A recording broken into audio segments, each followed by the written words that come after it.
Whatever it takes, I know I can make it through. A Degrassi podcast with Kelsey and Holland too. I know I can make it through.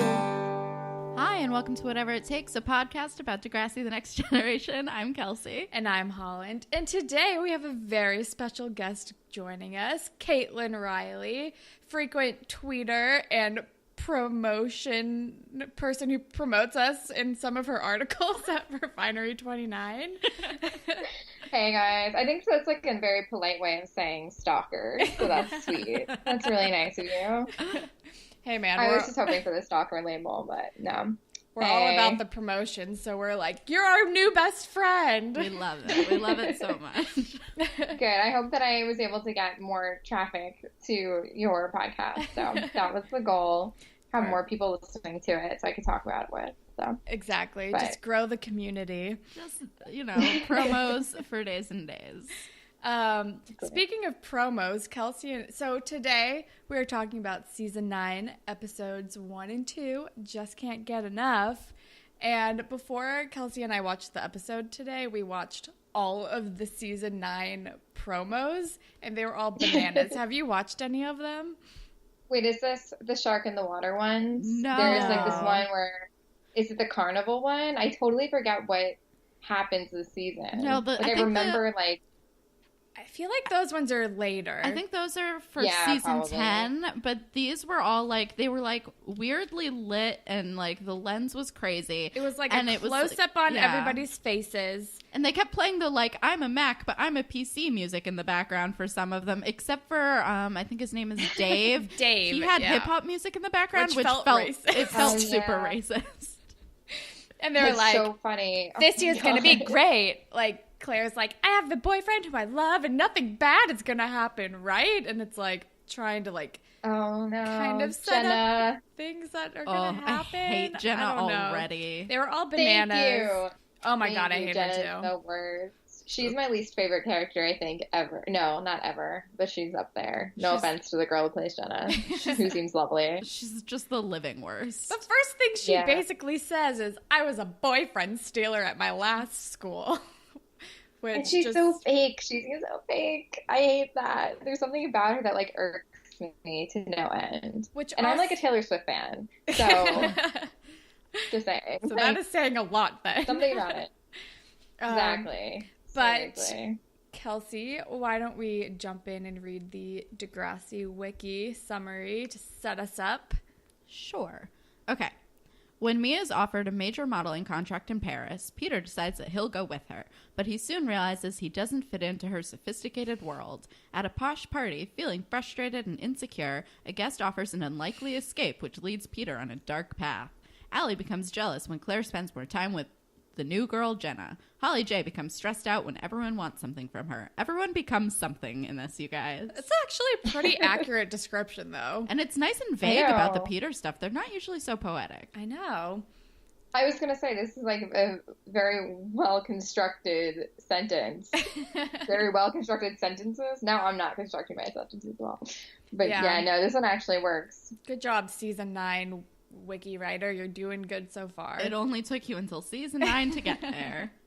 I love how this is someone who does it for free. I know. I feel like whoever wrote these, though, must be a later season's fan, because I've scrolled through the wiki and the descriptions get longer and longer, the deeper into the seasons we get, and all of the really early seasons are some weird I guess I watched this one time summaries that don't really make sense. So amazing. Maybe we'll get more accurate and just get the entire plot summaries in here. It's short episodes. They're 20 minutes long. You could do it. Well, for now. Apparently they get longer later. So many two-parters in our future. Holland, can you tell us about Just Can't Get Enough and Depeche Mode? Yep. So the episode is called Just Can't Get Enough, which is based on the 1981 song by Depeche Mode. It's very I really do like this song. Me too. It's a nice upbeat song. I guess it's about Peter. He just can't get enough meth in his system for like 2 days, and then he's cured. I guess. Shortest addiction ever. I guess it works. I don't know. It doesn't really work for any of the B plots, though. It's fine. Yeah, no. He just can't get enough crystal meth. I don't think this is the shortest drug addiction on Degrassi, actually. I feel like there's definitely been shorter drug addictions. Like Ashley's problem with E. The Adderall with E. That's true. And that was like such a controversy. Yeah, that was amazing. So funny. That was I think that was probably the shortest drug problem episode. Maybe Spinner's like marijuana episode 2, which was even more ridiculous. Oh, man, hashtag never forget, dude. This is ecstasy. or I have a need for weed. Oh no! Amazing. So many good lines out of this show, you guys. All the memes. This one gets a little bit more poetic. No, I was like, I live in California, and I've never heard I have a need for weed. I've never heard anyone utter that phrase before, and you would think. But no. No. So sad. Well, this one is a little more poetic, where the girl is like, it's an escape where you don't go anywhere, or something like that. Yeah. About the crank. Which is a pretty good description of drugs in general. You don't go anywhere. Yeah, I know. It's great. Oh, God.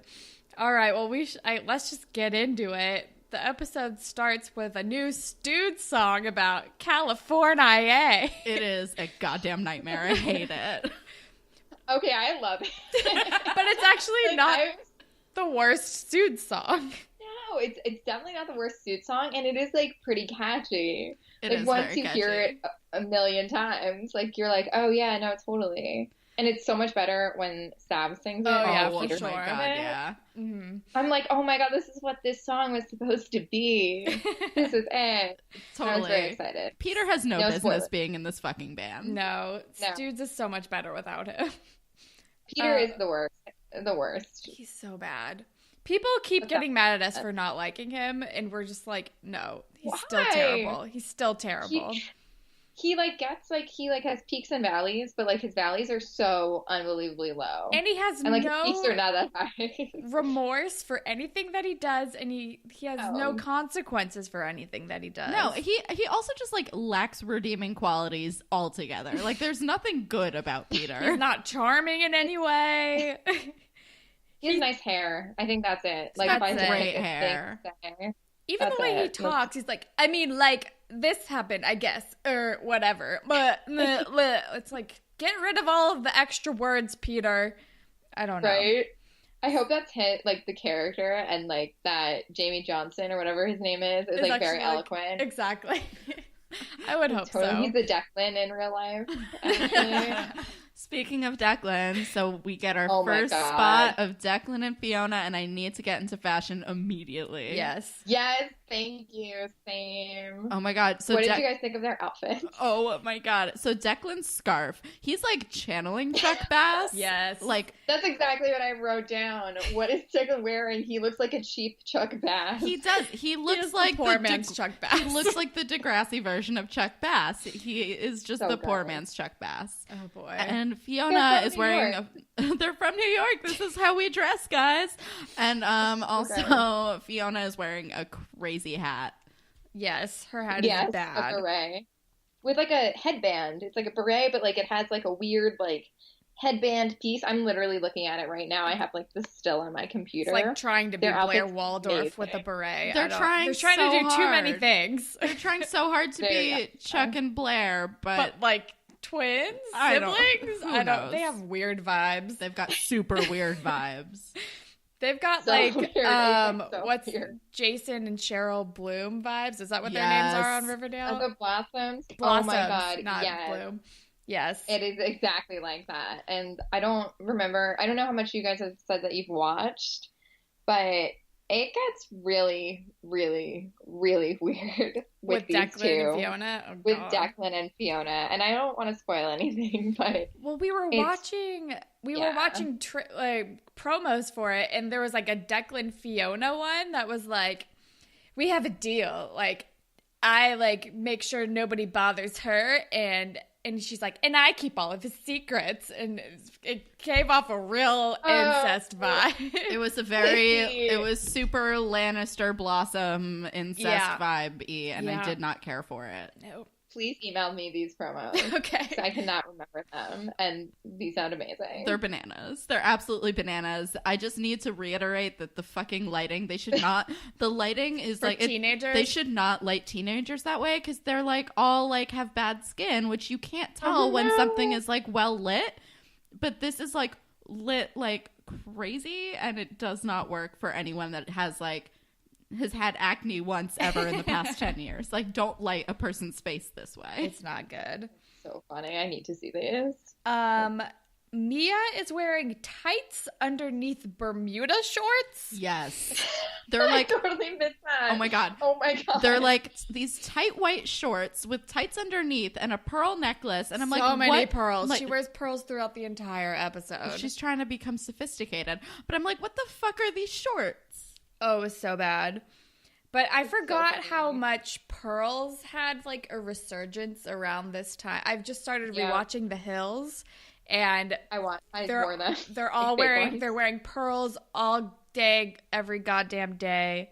And that fashion moment, I totally blocked that out, and it's making an appearance with Mia because she's fancy now. She's just come back from Paris, so she's wearing pearls. This is the episode that there was one more. Oh, are we like still doing fashion? Oh yeah. Because can we please talk about like all their party wear? Yes. Like, I loved Fiona's dress. It was like so bright and yellow, and I was into it. I did not like it. I did not like it. I did not like it. I would have been fine with it if she weren't wearing black tights with it. That was a bad move. Point. Bumblebee costume. It's a Bumblebee But is it a good Bumblebee costume? It looks like Big Bird. It's a pretty good Bumblebee costume. No, my issue was that it was like two different materials on the top and the bottom, and they were both like competing with each other. Like the top was like, they were both ruffly, but in different ways. And it's like, have one part ruffly and the other part smooth, or like, you can't do two different kinds of ruffles. They compete with each other, and you're like a cute, tiny person, and it does not make you look as cute. I didn't hate the color, though, even if it was a bumblebee. I like bumblebee costume colored outfits. I expected Declan to be dressed better. He looked like he looked like he was wearing his old private school uniform, and his shirt was like untucked, and he's wearing a big old fat tie. I expected more of him. It looked like he just came home from school. Yeah, if it wasn't for the attitude, he would have seemed like less well-dressed than Peter. Yeah, Peter was dressed pretty well. Peter looked good, but Mia must have helped. Mia definitely helped. Yeah. Oh, yeah. Oh, I really liked Mia's white, like, her coat that she wore when she came into the party. I like a cloak cape situation.